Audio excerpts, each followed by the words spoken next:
An extra push to crack down on animal cruelty in the Commonwealth is just days away from going into effect. The bills set to become law received support from both sides of the aisle. 8 News reporter Roland Wilson joins us live in Richmond tonight after speaking with an animal advocate there. Roland, what does she have to say about these changes?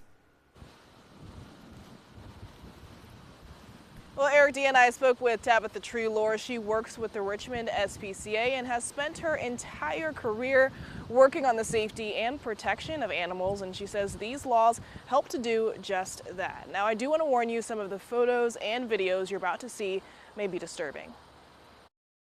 From these disturbing photos of a cat set on fire in Richmond's South Side to these horses out of Goochland who were starved to death. And notably, these harsh conditions thousands of beagles were forced to endure in Cumberland. Although the incidents are separate, the 3 reported animal cruelty cases represent the need to protect the care and safety of animals in the Commonwealth. Lawmakers hope to achieve this with several bills signed into law by Governor Youngkin. Starting July 1st, localities have the option to create an animal cruelty registry where the public could search for those convicted of harming animals. In addition, a judge could ban any person convicted of a felony for animal cruelty from owning another animal for life, and someone charged with a misdemeanor for up to 5 years. The goal is that by limiting someone's access to animals after they have been convicted in an abuse case, by not allowing them to own or possess animals, that you're limiting future harm. While Treelor says Virginia already has some of the strongest animal protection laws,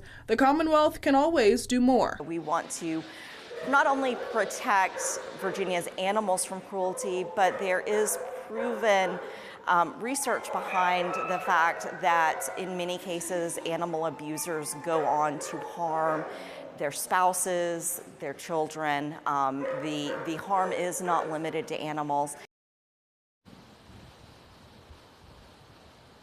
Now, another law going into effect is the banning of the declawing of cats, one of several laws that Governor Youngkin signed previously. For a full list of those laws, be sure to head over to our website at WRC.com. For now, live in Richmond, Roland Wilson, 8 News.